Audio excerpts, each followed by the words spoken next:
Hello, job seekers. Melanie here with CGL Recruiting, and today we're going to be talking about LinkedIn's new announcement, which is the LinkedIn product Career Explorer. Now, if you haven't heard about this yet, don't worry, because it's something that they announced through a blog. Some media sources have picked it up, but it really hasn't gotten a lot of press yet. I do want to start covering some of the information on LinkedIn Career Explorer with you, because it will affect your job search, and you're going to start seeing different things appearing on LinkedIn as they continue with this rollout. So let's take a couple of minutes now and walk through some of the different highlights of what this new LinkedIn Career Explorer is going to offer you. Before we start, quick, if you haven't subscribed yet, please consider doing that now. There are so many people that watch our videos, but so few that subscribe, and it really does help our channel, so I would appreciate if you take a moment to click that subscribe button, as it helps us share the information easier with more job seekers. All right, let's dig right into LinkedIn Career Explorer. Now, for LinkedIn Career Explorer, it actually got released out, this is a little strange, but they did it more through a blog. There was an official blog announcement on October 28th, and you may have missed it. So if you did, the person who that blog came out from is actually their global head of product at LinkedIn, and his name is Tomer Cohen. And so you can go out and choose to follow him on LinkedIn if you want to. It is a great way to stay up to date with the most recent changes that LinkedIn is putting out there. There is also a way to sign up for continuing blogs, but I would start by going out to his profile and following him, and you will see great information shared. Okay, so let's talk a little bit about what was in this blog announcement. The first thing they've said about Career Explorer, as is the same with everything on LinkedIn, is that it is being released on a rolling schedule. Now, when we've seen this happen before, the rolling schedule is not even by country. A lot of times it's by different regions, or sometimes it's based on what type of LinkedIn product you have. Sometimes, because I have LinkedIn Recruiter, I get to see some things earlier than you. Other times, maybe somebody that's premium, or maybe somebody that has the sales business one. So sometimes they roll it out by location. Other times they tend to roll it out more by what product you have. And they weren't clear on this one. And I will tell you, I have access now to most of, I'd say probably 90% of Career Explorer. There's one piece that I still don't even have rolled out to me, but we can talk about that. Let's keep going and talk further about it. It does appear that at this point in time, it is only going to be available in English. Now, this is very common for LinkedIn to first release things in English. And the other example I would give you on this is the LinkedIn assessments are still only available in English. Now, whether they choose, I would hope Microsoft, owns LinkedIn now, and they're a global company. I would hope that they continue to offer this out in multiple languages, but at the moment, it looks like they're still going to be just focused on English. So if your primary profile language is not in English, then you probably are not going to be able to see any of the Career Explorer information. Okay, so if you're interested in general, once we're done with this video, of going out into some of the things that I've talked to you about, this is the web address that you can actually access some of this Career Explorer information. If you try it and it does not work for you, then that may be that it's not available in your area. But I wanted to at least give it to you if you're having a hard time finding it by on your own going through your LinkedIn system. Okay, so the first part of the Career Explorer system is all focused around the skills section, the skills that you have as a job seeker candidate and the skills that are listed on different jobs. And they have set up this new system called Skill Similarity. And it's a way that they are looking at the skills from one job to another, or from a person, you, to a particular job.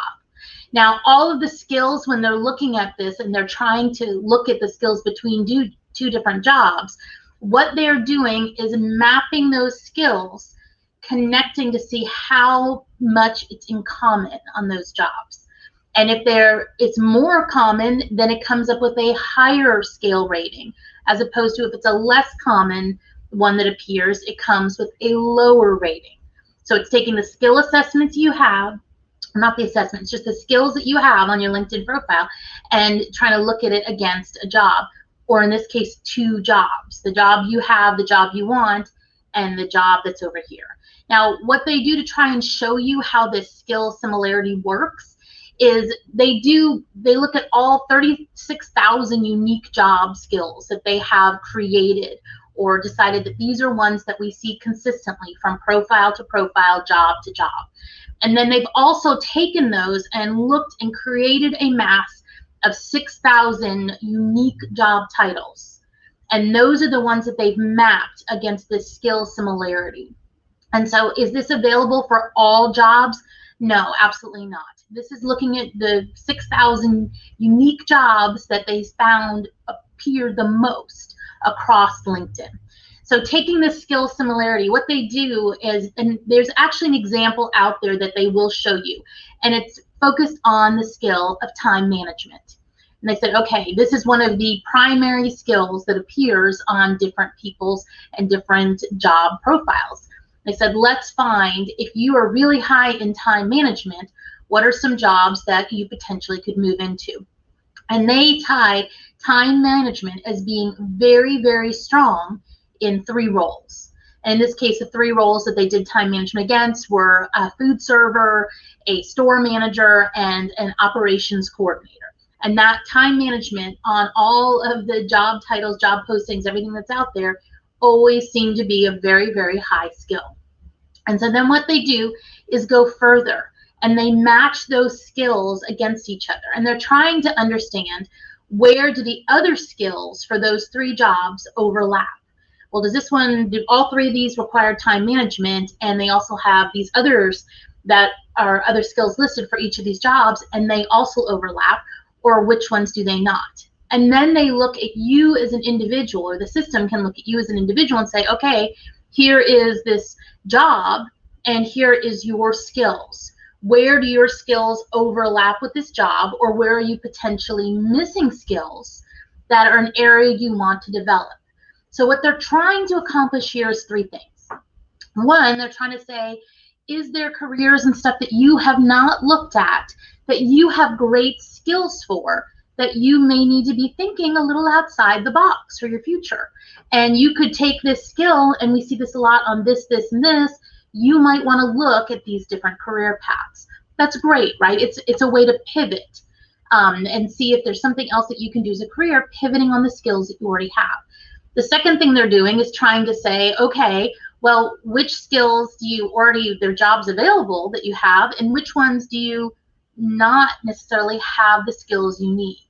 And in that case, they're trying to say, how can we help highlight for you areas where you may want to build your skills if you're applying for these type of roles and positions that you have a lack. So they're trying to focus in on those skills, allowing you to pivot, even to change industries. It is just a skills focus, right? It's not going to be looking at your experience. If you're a mechanical engineer, needs attention to detail, and so does accounting and finance, it doesn't mean you're going to be able to easily move from one of those to the other without some other education stuff.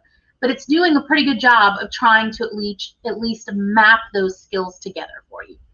So the other thing that it does is looking, by going down that path, is exploring job transitions. And this is the second big section that they're doing in this Career Explorer.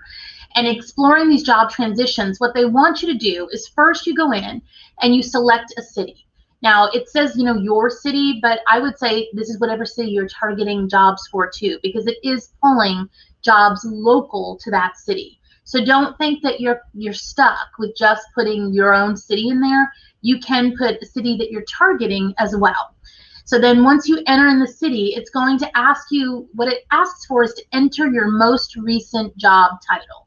Now, when you're entering this job title, it's going to use that to map it to jobs that are available in that city. And I think you can play with this a lot. Don't feel constrained to only look at your most recent roles. I think you really need to consider looking beyond that and trying and testing the system some, looking at different roles that you may be targeting. I think it could help you look at more opportunities that you may not necessarily be seeing. Okay, so once you enter either your most recent role or whatever role you choose to do, It's then going to have you review matching jobs, and it's going to give each job, it's going to have a percentage match of this job, that you put, and this job. What is the percentage match, looking at specifically the skills, right? So again, this is not going to look at anything like industry knowledge, or it's not going to look at anything like, if you have to have a degree or something like that. So it is looking at that skill section. So it gives you a percentage match though. And once it does that percentage match, it also shows you how often people move from this skill, from this job into the other job.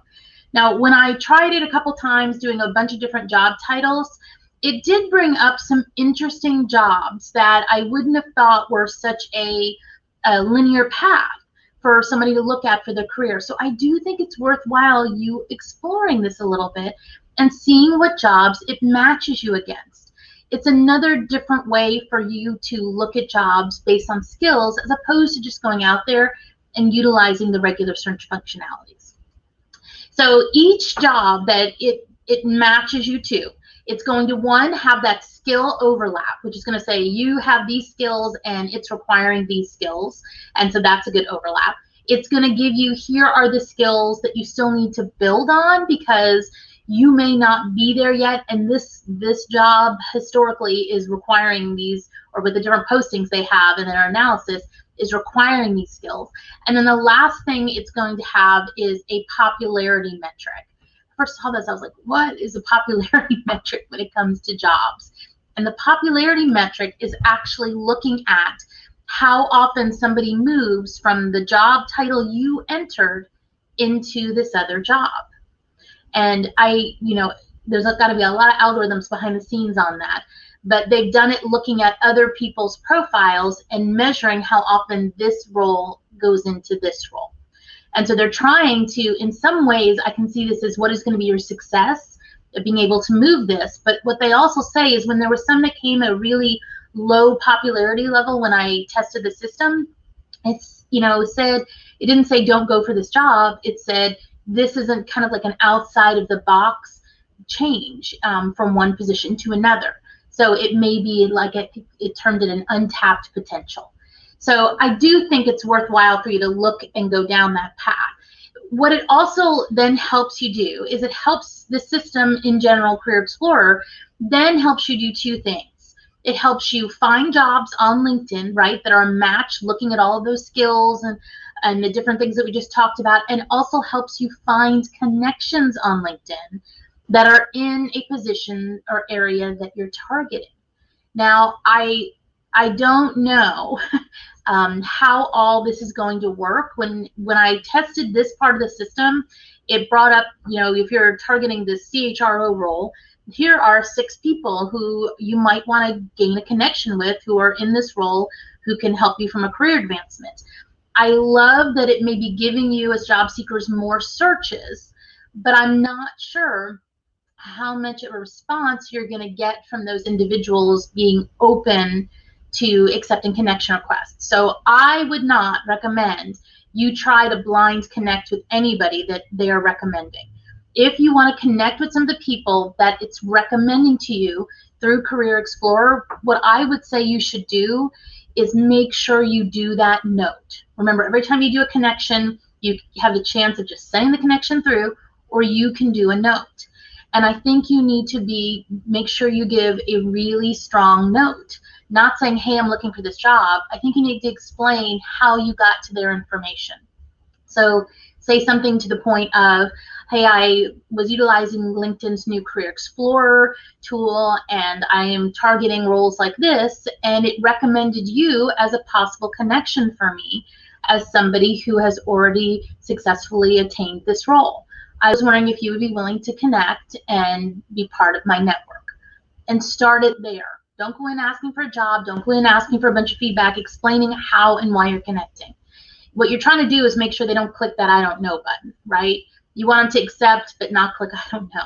So once they hopefully accept, that is them saying, okay, great, I'd love to connect, add you to my network. Now you can start engage with them more. And I would, again, not go in asking for a job, but say, you know, I'm looking at similar roles to you. Thanks so much for accepting my connection request. Do you potentially have time that you would be willing to have, you know, 5-10 minute conversation with me on the phone that I can talk to you about this little role as I am, you know, searching for a job?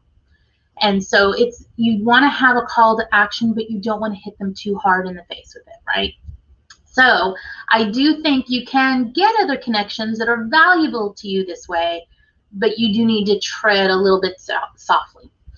Okay, so I do want to talk about one other thing, which is part of this new Career Explorer. And for those of you that are job seekers, there's that hashtag open to work. Well, now there is a new hashtag, which is hashtag hiring, that comes with its own banner. And you may have started to see this appear on some people's profile photos. And I've given you example one here that you can take a look at where it's got the hashtag hiring and it's a purple banner. So I honestly, at this point in time, I tried to see if I could turn this on my profile, and I can't. And so I did check, and it is not available for me yet. As soon as it is, I will test it for you guys and let you know. But here is how it is supposed to work. When somebody is going to be hiring for positions and they post a job, they have the opportunity as part of that job posting to activate this hashtag hiring banner on their profile picture. And that's supposed to make it a little bit easier for you as a job seeker to be able to see who is hiring. Now, I'm a little hesitant on this one because, one, there already was, if a poster wanted to share that information with you, they already had the chance to do this. And it showed their profile picture on every single job that they posted, if they wanted to. If they didn't want to, on LinkedIn Recruiter, when they do the job postings, they can hide that. So there's not a huge extra functionality on that side. However, here's where I think this is going to be very valuable to you as a job seeker. Because they are doing this hashtag hiring and going to be leading more people down this road, if you are not already following hashtag hiring on LinkedIn, you need to follow that hashtag. It appears, from everything I was able to find out, read, and talk with some people on LinkedIn, it appears that what they're going to do is provide anybody who's doing these job postings a way to post it through to this hashtag. So you should see a lot more jobs coming open and available on hashtag hiring. So if you haven't followed it yet, now's the time to do it. All right, job seekers, as always, I hope this information was helpful to you. If you have any questions on this, please put it in the comments down below. I did try to cover the big facets of this. There's a lot of data out there about this that you're going to see if you go to that website that I did a link for you earlier on. If you have questions on it, please put them in the comments down below. I will do my best to answer them as soon as I can. I'm also going to be continuing to test things in the system to see what I think works best for you all as job seekers, including that hashtag hiring. As soon as it's available for me, I will make sure I test that through too and get you more information on how that is going to work. But at a minimum, go follow that hashtag. Okay, everyone, as always, if you feel like this data was helpful, please give us that thumbs up. Thanks for watching, and I will see you next time.